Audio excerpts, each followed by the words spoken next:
Vote ചെയ്യുന്ന സമയത്ത് ഓരോ വ്യക്തിയും മനസ്സിലാക്കേണ്ട കാര്യമാണ്. നമ്മൾ ആർക്കാണോ വോട്ട് ചെയ്യുന്നത്, വോട്ട് ചെയ്യുന്നവർക്ക് തന്നെയാണ് വോട്ട് രേഖപ്പെടുത്തുന്നത് എന്നുള്ളത് കൃത്യമായിട്ട് ശ്രദ്ധിക്കണം. ഉദാഹരണം പറഞ്ഞാൽ ഇപ്പോൾ നമ്മൾ കൈപ്പത്തിക്കാണ് വോട്ട് ചെയ്യുന്നത് എന്നുണ്ടെങ്കിൽ ഗ്രീൻ സിഗ്നൽ കൈപ്പത്തിക്ക് തന്നെയാണോ പോകുന്നത് എന്ന് പ്രത്യേകം ശ്രദ്ധിക്കണം. ഈ വീഡിയോയിൽ കാണുന്ന പോലെ കൈപ്പത്തിക്ക് വോട്ട് ചെയ്തു, വോട്ട് രേഖപ്പെടുത്തിയിരിക്കുന്നത് താമരയ്ക്കാണ്.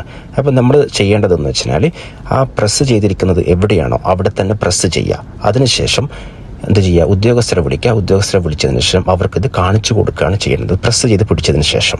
ഈ ഒരു കംപ്ലയിൻറ്റ് നമ്മൾ രേഖപ്പെടുത്തിയിട്ടില്ല എന്നുണ്ടെങ്കിൽ ആ വോട്ട് BJP മീൻസ് താമരയ്ക്ക് ഏത് ചിഹ്നത്തിനാണോ ഓപ്പോസിറ്റ് വരുന്ന ഏത് ചിഹ്നത്തിനാണോ അവർക്കാണ് പോവുക. അത് നമ്മൾ പ്രത്യേകം മനസ്സിലാക്കണം. ഓക്കെ, ഇതിൻ്റെ കംപ്ലയിൻസും കാര്യങ്ങളും നമ്മൾ അവരെ അറിയിച്ചതിന് ശേഷം മാത്രമേ നമ്മൾ പോൾ ബൂത്ത് വിട്ടു പോകാൻ പാടുള്ളൂ. ഇനി വരുന്നവർക്ക് ഈ ഒരു പ്രശ്നം വരാതിരിക്കാൻ നമ്മളെല്ലാവരും കെയർ ചെയ്യണം. ഓക്കെ.